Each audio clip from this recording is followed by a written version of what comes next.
ஒரு காலத்தில் பசங்க எல்லாம் பார்த்தீங்க அப்படின்னு சொன்னால் ஒரு பிள்ளைய வந்து நேசிச்சாலோ லவ் பண்ணாலோ பார்த்தீங்கன்னா அவங்களே வாழ்க்கை, அவங்க இல்லாமல் வாழ முடியாது, அவங்க எல்லாமே இருக்க முடியாது அப்படின்றலாம் இருப்பாங்க. ஆனால் இன்னைக்கு உள்ள கல்ச்சர், இன்னைக்கு உள்ள ஜனங்கள் பொறுத்தளவில், இன்னைக்கு உள்ள பசங்க பொறுத்தளவில் ரொம்ப ப்ராட் மைண்ட் ஆனதுனால இதெல்லாம் என்ன பெரிய விஷயம், இதெல்லாம் என்ன பெரிய விஷயம், போ, இதெல்லாம் யாருமே பண்ணாதா, யாருமே செய்யாதா, என்ன இப்போ பண்ணி போட்டவங்க, என்ன இப்போ செஞ்சு போட்டாங்க, எதுக்கு இப்படி ஓன் அழுது உட்காந்துருக்குற, இல்லை நான் ஒன்று அப்படி நினச்சேன், ஒன்று இப்படி நினச்சேன், நீ என்னை கைவிடுவேன்னு நினைக்கவே இல்லை.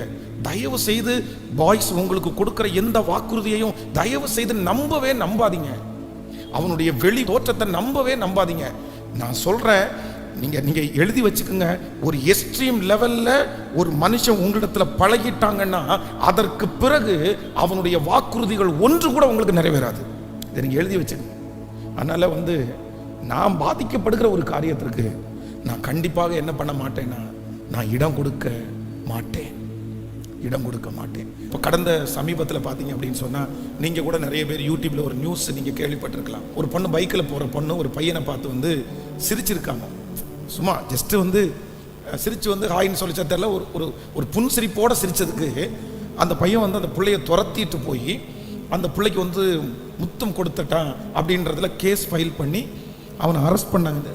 நியூஸ் பார்த்தீங்களா? இப்போ சமீபத்தில் இப்போ 1 வீக் தான் ஆச்சு. அப்போது ஆண்டவருடைய பிள்ளைகளாகிய நீங்கள் கேர்ள்ஸ் வந்து ரொம்ப கவனமாக இருக்க வேண்டியது என்ன அப்படின்னு சொன்னால், நீங்கள் கொடுக்குற சின்ன இன்விடேஷன் ரொம்ப குட்டியாக தான் இருக்கும், ரொம்ப பெருசாக இருக்காது. நீங்கள் ரொம்ப ஜாக்கிரதையாக இருக்கணும். நீங்கள் வந்து உன்னுடைய ரெக்கார்டு நோட்டை கொடு, நான் உனக்கு இந்த ரெக்கார்டு நோட்டை எழுதி கொடுக்குறேன் அப்படின்ற அந்த ஒரு சின்ன கேப் இருக்குது பாருங்களேன், அந்த சின்ன ஒரு பரிதாபம் இருக்குது பாருங்களேன், அதுவே என்ன பண்ணும் அப்படின்னு சொன்னால் கடைசியில் உங்களை வஞ்சிக்கிற அளவுக்கு உங்களை கொண்டு போய் விட்டுரும். நீங்கள் ரொம்ப அதுதான் ஆண்டவர் சொல்லுகிறார், பிசாசுக்கு இடம் கொடாதிருங்கள். நீங்கள் வந்து இந்த பொல்லாத உலகத்தில் நீங்கள் தப்பு வைக்கணும் அப்படின்னு நீங்கள் நினச்சிங்க அப்படின்னு சொன்னால், நீங்கள் ரொம்ப கவனமாக இருக்க வேண்டியது என்ன அப்படின்னு சொன்னால், நீங்கள் 1% கூட என்ன பண்ணிடக்கூடாதுன்னா, இடம் அப்படின்ற ஒன்றை நீங்கள் கொடுத்துடவே கூடாது.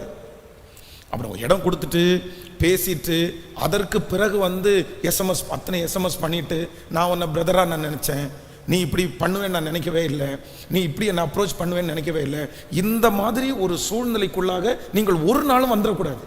இப்போ வந்து ஒரு பாய் வந்து ஒரு பையன் வந்து உங்களை நீங்கள் ஒரு இடத்துல ட்ராப், நீங்கள் போக வேண்டியது இருக்குது, அவனும் போக வேண்டியது இருக்குன்னு வச்சுங்களேன். அவன் கேட்குறான், இந்த மாதிரி பைக்கில் ஏறியா, நீ வரியா, போகலாமா, இந்த இடத்துல நான் உன்னை ட்ராப் பண்ணுறேன் அப்படின்னு சொல்கிறாங்கன்னு வச்சுங்களேன். அதை இந்த உலகத்தில், இன்றைக்கி இருக்கிற உலகத்தில் வந்து இதை ஒரு பெரிய தவறாய் கொண்டு வந்து பேசி இது ஒரு மிஸ்டேக் அப்படின்ற அளவுக்கு நீங்கள் வளர்க்கப்படலை. ஆனால் என்ன அப்படின்னு சொன்னால், நீங்கள் சில நேரத்திலே அவ்வளவு உரிமை கொடுத்து ஒரு பாயினுடைய பைக்கில் ஏறி உட்காந்து நீங்கள் ட்ராவல் பண்ணுறீங்கல்ல, அந்த நேரம் அது நீங்கள் கொடுக்குற சிலர் என்ன நினச்சிடுவாங்க அப்படின்னு சொன்னால், நல்ல எண்ணத்தோடு நல்ல புத்தியோடு இருக்கிறவங்களுக்கு வந்து பார்த்தீங்கன்னா அது இல்லை. ஆனால் நல்ல எண்ணத்தோடு இருக்கிற நபராக இருந்தால் கூட சில காரியங்கள் வந்து கண்டினியூ ஆகுமானால், நீங்கள் அவைலபிளாக இருப்பீர்களே ஆனால், ஃபஸ்ட்டு ஸ்டார்ட் பண்ணும்போது உங்களுடைய வாழ்க்கையில் வந்து எல்லா தவறான செயல்களும் இல்லைன்னா ஒரு லவ் அஃபேர் கூட வந்து ஃபஸ்ட்டு ஸ்டார்ட் பண்ணும்போது டைரெக்டாக வந்து ஸ்டார்ட் ஆகுது அப்படின்னு சொல்ல முடியாது. எல்லாமே ஆரம்பிக்கும் போது எப்படி ஆரம்பிக்கும் அப்படின்னு சொன்னால், ரொம்ப சிம்பிளாக தான். ஒன்று அக்கா, இல்லைன்னா தங்கச்சி, இல்லைன்னா பேர் சொல்லி கூப்பிடு, இல்லைன்னா ஒரு பென்சில், இல்லை அப்படின்னு சொன்னால் சின்ன ஒரு எஸ்எம்எஸ், இதில் தான் சில நேரத்தில் என்ன பண்ணுவோம்னா ஆரம்பித்து அது கடைசியில் இந்த அவைலபிள் இருக்குது பாருங்களேன், நீங்கள் அந்த கண்டினியூட்டி இருக்குது பாருங்களேன், அது வந்து எந்த விதத்திலும் உங்களை மாற்றுவதற்காக, உங்களை வந்து வித்தியாசமாய் திசை திருப்புவதற்கு அது ரொம்ப பிரயோஜனமாக இருக்கும் அவங்களுக்கு. ஒன்று நீங்கள் நினைக்கணும், என்ன நினைக்கணும் அப்படின்னு சொன்னால், எந்த பாதிப்பானாலும் கடைசியில் பாதிக்கப்படுகிறது யார் அப்படின்னு சொன்னால் நீங்கள் தான் பாதிக்கப்படுவீங்க. அதனால் நான் தப்பு பண்ண மாட்டேன், நான் மிஸ்டேக் பண்ணக்கூடாது, நான் ஆண்டவருடைய பிள்ளையாக வாழணும், நான் வந்து என்னை கண்ட்ரோலாக வச்சுக்கணும். ஏன் என்னை கண்ட்ரோலாக வச்சுக்கணும் அப்படின்னு சொன்னால், என்னுடைய வாழ்க்கையிலே நான் செய்கிற சின்ன தவறாக இருந்தாலும் பெரிய தவறாக இருந்தாலும் அதில் பாதிக்கப்படுகிறது யார் அப்படின்னு சொன்னால், ஃபஸ்ட்டு சொல்லுங்களேன், நான் தான். இன்னைக்கு நம்ம ஒன்றும் வந்து ஃபாரினில் இல்லை, நம்ம ஒன்றும் பெரிய அமெரிக்காவில் இல்லை. ஆமாம், சில நாடுகளில் சில ஊர்களில் பார்த்தீங்கன்னா சில தேசங்களில் வந்து சில கல்ச்சர் வந்து 2 பேருக்கும் பனிஷ்மெண்ட்டு, 2 பேருக்கும் அவமானம் அப்படின்னலாம் இருக்குது. ஆனால் உண்மையாக வந்து நம்முடைய தமிழ்நாட்டில் இந்தியாவில் இருக்கிற பிள்ளைகள் ஒன்று நீங்கள் நினைத்து கொள்ளுங்கள், எந்த காரியத்தில் நீங்கள் வந்து விழுந்து போனாலும் முதல் அவமானம் உங்களுக்கு யாருக்கு வரும் அப்படின்னு சொன்னால், சில நேரத்தில் உங்களுக்கு தான் வரும். அப்படி அதனால நான் ரொம்ப ஜாக்கிரதையா இருக்கணும். ஆண்டவரே, நான் எதுலையுமே சிக்கி கொள்ளாதபடி என்னை கிருபையாய் காத்துக்கொள்ளுவீராக. நல்லா நினைத்துக் கொள்ளுங்கள், உங்களை ஏமாத்துகிற பர்சன், உங்களை ஏமாத்துற நபருக்கு பனிஷ்மெண்ட் கிடைக்கிறதுனால நீங்க உங்களுடைய வாழ்க்கை வெற்றி அடைஞ்சிடாது. நீங்க ரொம்ப கவனமா நீங்க கவனிச்சுங்க. உங்களை பிசிக்கலா அட்ராக்ட் பண்ணி உங்களோட பேசுகிற ஒரு நபர் கண்டிப்பாக உங்களை கல்யாணம் பண்ண மாட்டாங்க. அப்படி கல்யாணம் பண்ணினாலும் நீங்க கண்டிப்பாக நீங்க ரொம்ப கஷ்டப்படுவீங்க. அவனுடைய சந்தேகம் உங்களை விட்டு எடுக்கப்படவே மாட்டாது. இது நீங்க 100% நீங்க எழுதி வச்சுக்கோங்க. நீங்க யாராவது ஒருவேளை இங்க யாராவது இந்த சத்தத்தை கேட்கறவங்க நீங்க லவ் பண்றீங்களா, நேசிக்கிறீங்களா அப்படின்னு தெரியாது. ஆனா ஒன்று நினைத்துக் கொள்ளுங்கள், நீங்க அப்படி ஒரு நபரை நேசிப்பீர்களே ஆனால், அப்படி ஒரு நபரோட பேசிக்கொண்டு இருப்பீர்களே ஆனால், அவங்களிடத்துல நீங்க வெகுளித்தனமா நீங்க சேட் பண்ணலாம். நீங்க தப்பு பண்ணணும்னு அவசியம் கிடையாது. இப்ப பாருங்களேன், ஒரு பாய், ஒரு பையனை குறித்து நீங்க நேசிக்கிற இல்லைன்னா நீங்க பேசிட்டு இருக்கிற ஒரு நபர்கிட்ட ஒரு பாயை குறித்து நீங்க டெக்ஸ்ட் பண்றீங்கன்னு வச்சுங்களேன். அந்த பையனுடைய அவனுடைய தாடி நல்லா இருக்குது, இல்லைன்னா அவனுடைய ஹேர் ஸ்டைல் நல்லா இருக்குது சொல்ற உதாரணத்துக்கு, இந்த மாதிரி ஏதாவது ஒன்றை நீங்க ஷேர் பண்ணா கூட உங்களை உயிருக்குயிராய் நான் நேசிக்கிறேன், நீ இல்லாம நான் வாழ முடியாது, நீ இல்லாம நான் இருக்க முடியாதுன்னு சொன்ன ஒரு நபர், ஒன்று அந்த நபர் உங்களை கல்யாணம் பண்ண மாட்டாரு. இன்னொன்று, அப்படி திருமணம் செய்தாலும் நீங்க கல்யாணம் பண்ணினதற்கு பிறகு இருக்கு பாருங்க, சந்தேகம் இருக்கு பாருங்க, நீங்க வாழவே முடியாது, வாழவே முடியாது. நிறைய ஜென்ஸுக்குள்ள இருக்கிற கேரக்டர் என்ன அப்படின்னு சொன்னா, இந்த கேரக்டர் அவங்களுக்குள்ள இருக்கும். ஏற்கனவே உங்களை அப்படிப்பட்ட ஒரு விஷயத்துல நீங்க பார்த்து நீங்க தவறே செய்யாட்டா கூட நீங்க தப்பு செஞ்சிருப்பீங்கன்னு சில நேரத்தில் நிரூபிச்சிருவாங்க. நீ அப்படி என்கிட்ட அப்படி பேசினவ தானே, நீ அப்படி என்கிட்ட பழகினவ தானே, நீ அன்னைக்கு அந்த பையனை குறித்து அப்படி பேசினது தானே, அப்ப உனக்குள்ள எப்படி அது இல்லாம இருந்திருக்கும், எப்படி இல்லாம இருக்கும். அதனால ரொம்ப கவனமா இருக்க வேண்டியது என்ன அப்படின்னு சொன்னா, ஃபர்ஸ்ட் முதல்ல நீங்க மனசுல ரொம்ப கவனமா கவனிக்கணும். என்ன நடந்தாலும் பாதிக்கப்படுகிறது, சொல்லுங்க எல்லாருமே, பாதிக்கப்படுகிறது யார் தான்? நீங்க தான். பாதிப்பு உங்களுக்கு தான், பாதிப்பு உங்களுக்கு தான், பாதிப்பு உங்களுக்கு தான். உங்களுக்கு நிறைய மனசாட்சி இருக்குது, உங்களுக்கு நிறைய உணர்வுகள் இருக்கிறது. நீங்க அந்த உணர்வு உங்களுக்கு ரொம்ப போராடும், எப்பவுமே போராடும். உங்களுடைய லாங் லைஃப் போராடும், உங்களுடைய மரணம் வரைக்கும் சில நேரத்தில் போராடும். அதான் நான் உங்களுக்கு சொன்னேன், அந்த மிஸ்டேக்கை பண்ணதுக்கு அப்புறம் அந்த குற்ற மனசாட்சி இருக்கு பாருங்களேன், அந்த குற்ற மனசாட்சி அந்த மனுஷனை 20 வருஷமா வாழவே விடல. அதனால கர்த்தர் மன்னிக்கிறவர் தான். அதனால ஆண்டவரே, நான் எந்த பிரச்சனையிலையும் மாட்டக்கூடாது, நான் எதுலையுமே சிக்கக்கூடாது. ஏன் அப்படின்னா, நான் என்னை பாதிக்க பண்ணுகிற ஒன்று மேலே நான் என்ன பண்ண மாட்டேன்னா விழமாட்டேன் அப்படின்ற ஒரு முடிவை ஃபர்ஸ்ட் நீங்க எல்லாருமே எடுக்கணும். ஆமேன்னு சொல்லுங்க. ஸோ இதில் நீங்கள் கேள்வி கேட்டுட்டு இருக்காதீங்க, என்ன பாஸ்டர் அப்பா அவங்களுக்கு ஒரு நியாயம் எங்களுக்கு ஒரு நியாயமா, இப்படி உங்களுடைய மனசில் நிறைய சிந்தைகள் ஓடலாம், நிறைய ஓடலாம். ஏன் அப்படின்னு சொன்னால், இன்னைக்கு உங்களை வழி நடத்துகிற, ஆனால் என்ன அப்படின்னு சொன்னால், எனக்கு இன்னைக்கு 41 வயசு. நான் சொல்கிறேன், நான் இத்தனை ஆயிரக்கணக்கான வாலிபர்களை சந்திக்கிறேன், வாலிப தங்கச்சிங்களை நான் சந்திக்கிறேன், அத்தனை தங்கச்சிங்களுக்கு நான் கவுன்சிலிங் கொடுக்குறேன். ஒவ்வொரு பிள்ளைகளுடைய வாழ்க்கையை வச்சு சொல்கிறேன், இல்லை அது கண்டிப்பாக நீங்கள் தான் பாதிக்கப்படுவீங்க. பாருங்க, ஒரு சின்ன வீடியோ, அந்த வீடியோ ஒரு பிள்ளையினுடைய எதிர்காலத்தை தொலைச்சிருச்சு. இல்லை, அவர் நல்ல பிள்ளை, ஆனா அவங்கள பார்க்குறவங்க எல்லாருமே அவ்வளவு தூரம் நர்சாட்சி சொன்னாலும் அவங்க அன்னைக்கு பார்த்ததை வச்சு அந்த பிள்ளைய வேணான்னு ரிஜெக்ட் பண்றாங்க. அதனால நீங்க ரொம்ப ஜாக்கிரதையா இருங்க. நீங்க உங்களை ரொம்ப அழகா நீங்க காத்துக்கொள்ளணும், நீங்க பத்திரப்படுத்தணும். எப்படி பத்திரப்படுத்தணும் அப்படின்னு சொன்னா, ஆண்டவரே, எந்த கண்ணும் என் மேல என்ன பண்ணக்கூடாதுன்னா பற்றவே கூடாதுப்பா, உங்க கண்ணு மட்டும்தான் என் மேல படணும், உங்க நிழல் மட்டும்தான் என் மேல படணும், உங்க அன்பு மட்டும்தான் என் மேல படணும்.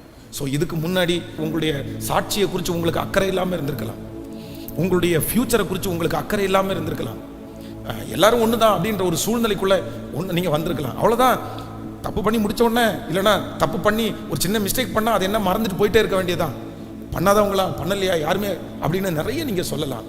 ஆனால் இன்னைக்கு இந்த கேர்ள்ஸ் கேம்பில் நீங்கள் ஒரு முடிவு எடுங்க. என்ன அப்படின்னா, நான் எந்த மிஸ்டேக் பண்ணினாலும் ரொம்ப பாதிக்கப்படுகிறது யார் தான் அப்படின்னு சொன்னா நான் தான். ஏன்னா நீங்க நிறைய பேசுவீங்க. நான் என்னுடைய மனைவியின் இடத்துல பேசினதை விட என்னுடைய மனைவி என்கிட்ட பேசினது நிறைய அதிகம். இப்போ எந்த ஒரு மனிதன் அதிகமாய் பேசுகிறானோ அந்த மனிதன் ரகசியங்களை எதையுமே ரகசியங்களை வச்சுக்க முடியாது, ரகசியங்களை மறைக்கவும் முடியாது. நீங்க அதிகமாய் பேசுகிறதுனால கண்டிப்பாக நீங்கள் எந்த ரகசியத்தையும் உங்களுக்கு உள்ள என்ன பண்ணிக்க முடியாதுன்னா வச்சுக்கவே முடியாது.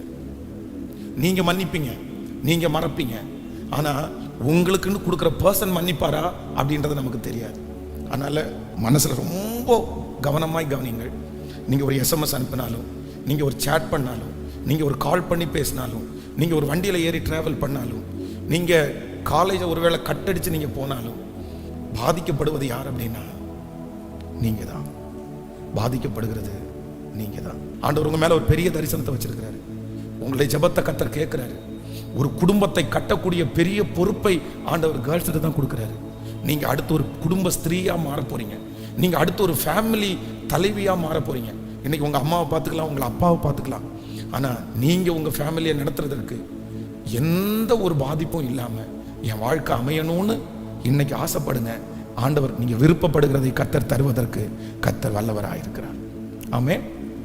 மறக்கக்கூடாது, மறக்கக்கூடாது. எது நடந்தாலும் பாதிக்கப்படுகிறது யாரு தான்? சொல்லுங்க, சத்தமா சத்தமா சொல்லுங்க. எல்லாரும் சொல்லுங்க, நான் தான். நீங்க தான், நீங்க தான். நீங்க தான் நினைச்சிட்டே இருப்பீங்க, நீங்க தான் அழுதுட்டே இருப்பீங்க, உங்களுக்கு தான் மனசாட்சி உறுத்திட்டே இருக்கும், உங்களுக்கு தான் பாதிச்சுட்டே இருக்கும். அதனால ஆண்டவருடைய பிள்ளையே, அழகுக்காக, உடம்பிற்காக, டைமிங்காக யூஸ் பண்றவங்க நிறைய பேர் இந்த உலகத்துல பெருகிட்டாங்க. இன்னைக்கு காலையில கூட பாத்தீங்கன்னா, காலையில கூட ஒரு அம்மாவும் பிள்ளையும் வந்து அந்த அம்மா அழுறாங்க. ஐயோ, அந்த பிள்ளைய வந்து ஒரு கிட்டத்தட்ட ஒரு 9 வருடமா நான் பார்த்துட்டு இருக்கிறேன். 7 வருஷமா அவங்க குடும்பத்துல வந்து அடிக்கடி போய் நான் ஜெபம் பண்ணியிருக்கிறேன். அந்த பிள்ளை பார்த்தீங்க அப்படின்னு சொன்னா அவ்வளோ டேலண்டட். எனக்கே பிரமிப்பா இருக்கும் அந்த பிள்ளை அந்த குடும்பத்தை நடத்துறதை பார்த்தா. ஆனா சம் டைம் ஒரு 5 இயர்ஸ் பார்த்தா அவ பேக்ல போயிட்டா. திடீர்னு ரொம்ப அழகாயிட்டாவா. அவளுக்கு அவ அழகான உடனே அவளுக்கு நிறைய பேர் பேச ஆரம்பிச்சிட்டாங்க. நான் அப்பவே அவளை கூட்டு வான் பண்ணேன். இல்ல வேண்டாம் பாப்பா, நீ பண்றது சரியில்லை, இனி நீ இப்படி பண்ணாத. ஏன்னா அவங்க உன்னை ஏமாத்திட்டு போயிடுவாங்க, அவங்க உன்னுடைய அழகுக்காக தான் உன் பின்னாடி வர்றாங்க, உனக்கு மேல ஆண்டவர் பெரிய தரிசனம் வச்சிருக்கிறாரு, நீ விட்டுறாதேன்னு அவ்வளவு தூரம் சொன்னேன். 5 இயர்ஸ் வந்து பாத்தீங்கன்னா அவ வந்து சர்ச்சுக்கு எப்பாவது ஒரு டைம் வருவா. வந்தா கூட செல்போன் தான் ரொம்ப நோண்டிட்டு இருப்பா. உலகம் ஃப்ரெண்ட்ஸ் எஸ்எம்எஸ் ஃபோனு. இன்னைக்கு வந்து பாத்தீங்க அப்படின்னு சொன்னா திடீர்னு 5 இயர்ஸ் தாண்டி அவளுக்கு 27 இயர்ஸ், 27 வயசு வந்துருச்சு. இப்ப 27 வயசு வந்துச்சு. அவங்க அம்மா வந்து சீரியஸ் ஆயிட்டாங்க, அவங்க அப்பா இறந்துட்டாரு. இப்ப அவளுக்கு கல்யாணம் பண்ணி வைக்கணும். இவ யாரை நம்பி போனாலோ, இவ யார்கிட்ட பேசினாலோ, அந்த பையன் இவ நகையை வாங்கிட்டான், இவ டைமை வாங்கிட்டான், இவளுடைய சரீரத்தை வாங்கிட்டான், எல்லாத்தையும் வாங்கிட்டு இன்னைக்கு நிற்கதியா அவளை நிக்க வச்சுட்டு 27 வயசுல எதுவுமே பண்ண முடியாம இனி எப்படி அடுத்த வாழ்க்கையை நான் தொடருவேன்னு இன்னைக்கு அவ அழுதுட்டே நிற்கிறான். 5 வருஷத்துக்கு முன்னாடி அவ எச்சரிச்சு கேட்கவே இல்லைப்பா. ஆனா நான் அவளை குற்றப்படுத்தல, நான் ஒன்றும் சொல்லலை. சரிப்பா, நான் உனக்காக ஜெபம் பண்றேன், ஆண்டவர் நல்ல ஒரு வாழ்க்கை. இன்னைக்கு பார்த்தீங்கன்னா முகமெல்லாம் அப்படியே இருண்டு, முகம் ஃபுல்லா வந்து பார்த்தீங்கன்னா நிறைய பிம்பிள்ஸ் வந்து அலங்கோலம் ஆயிட்டா. அவ்வளோ வருத்தமா இருக்குது அந்த பிள்ளைகளை பார்க்கும்போது. நான் உங்களை ரொம்ப நேசிக்கிறேன். உங்களால தான் ஆண்டவர் ராஜ்யம் கட்டப்படும். உங்களுடைய ஜெபத்திற்கு பெரிய வேல்யூ இருக்கிறது. இன்றைக்கு இவ்வளோ பெரிய எழுப்புதல் நம்முடைய தேசத்திற்கு வருகிறதற்கு காரணமே பின்பாக இருந்து சிஸ்டர்ஸ் ஜெபம் பண்ண ஜெபம் தான். ஆண்கள் கூட அவ்வளோ ஜெபம் பண்ண மாட்டாங்க, பெண்கள் ஜெபம் பண்ணுவாங்க. சில குடும்பங்களுக்கு பின்னணி அந்த குடும்பத்தை கட்டினது பெண்கள் தான் கட்டியிருக்கிறாங்க. ஒரு பெண் ஒருவேளை வெளி பிரகாரமாக யாருக்கு முன்னாடியும் தெரியாவிட்டாலும் ஒரு பெண்ணோட ரோல் அப்படின்றது பெரிய ரோல். அது பெரிய ரோல். அவங்க இல்லை, அப்படி அவங்க இல்லைன்னா அந்த முழுமையே இல்லை. அவங்க இல்லைன்னா குடும்பத்துல முழுமை இல்லை, அவங்க இல்லைன்னா உலகத்துல முழுமை இல்லை. நீங்க இல்லைன்னா இந்த உலகத்துல எந்த முழுமையுமே இருக்காது. அதனால ஒன்று, உங்கள் இளம் வயதின் பக்தியை கர்த்தர் பார்க்கிறார். இப்ப நான் விடுவேன், நான் இப்ப தூக்கி போடுவேன். ஏதோ ஒன்னு ஆண்டவர் தூக்கி போட சொல்றாரு, ஏதோ ஒன்னு ஆண்டவர் விட சொல்றாரு, ஏதோ ஒன்ன நீ பின்தொடராதேன்னு சொல்றாரு. ஏன் அப்படின்னு சொன்னா, இது உனக்கு ஒரு பெரிய விளைவை உண்டு பண்ணும், இது உனக்கு பெரிய கஷ்டத்தை உண்டு பண்ணும். நீ அவமானப்பட்டுருவ, நீ வெட்கப்பட்டுருவ, நீ விழுந்துருவ, நீ கூனி குறுகி நின்றுவ. உன்னுடைய இருதயம் ரொம்ப சாஃப்டானது, உன்னால அதை தாங்கிக்க முடியாது, உன்னால அதை மறக்க முடியாது, உன்னால அதை விட முடியாது, உன்னால அதை தூக்கி போட முடியாது.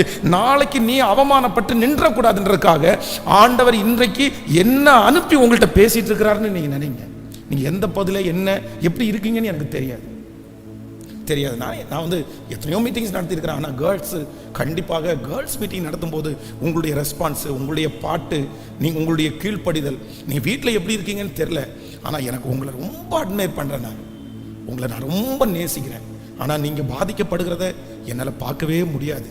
அதனால் இப்போ நீங்கள் ஒப்பு கொடுங்க. யாராவது ஒருத்தர் இந்த ஜெபத்தில் அப்படி இருந்தால், நீங்கள் ஒருவேளை இங்கே நீங்கள் அழ முடியாது, இங்கே நீங்கள் ஒப்பு கொடுக்க முடியாமல் இருக்கலாம், இங்கே யாராவது ஒருத்தர் உங்களை பார்த்துருவாங்களோ அப்படின்னு கூட நீங்கள் நினைக்கலாம். ஆனால் இன்னைக்கு தயவு செய்து நீங்கள் வீட்டில் போய் இல்லைன்னா எங்கேயாவது உட்கார்ந்து ஆண்டவருடைய சமூகத்தில் மன்னிப்பு கேட்டு, ஆண்டவரே நீங்கள் ஒருவேளை இது ஆரம்பமாக இருக்கலாம், இது வரைக்கும் இப்படிப்பட்ட ஒரு காரியத்தை நான் துவங்கவே இல்லை பாஸ்டர், இப்போ தான் நீங்கள் ஸ்டார்ட் பண்ணியிருக்கலாம், இப்போ தான் அந்த காரியத்தை அந்த சேட்டிங் ஸ்டார்ட் பண்ணிக்கலாம், இப்போ தான் அந்த பேச்சை நீங்கள் ஸ்டார்ட் பண்ணியிருக்கலாம். ஆனால் ஆண்டவர் தெளிவாக உங்களிடத்தில் சொல்கிறாரு, இல்லை இல்லை நீ வெட்கப்பட்டு நின்றுவ, நீ வெட்கப்பட்டு நின்றுவ, நீ வெட்கப்பட்டு நின்றுவ, நீ அவமானப்பட்டு நின்றுவ. அதனால அந்த மாதிரி ஒரு சிச்சுவேஷன் உங்களுடைய வாழ்க்கையிலே வராதபடி ஆண்டவர் உங்களை காப்பாற்றுவதற்காக கர்த்தர் உங்களை கிருபையாய் கர்த்தர் விரும்புகிறார்.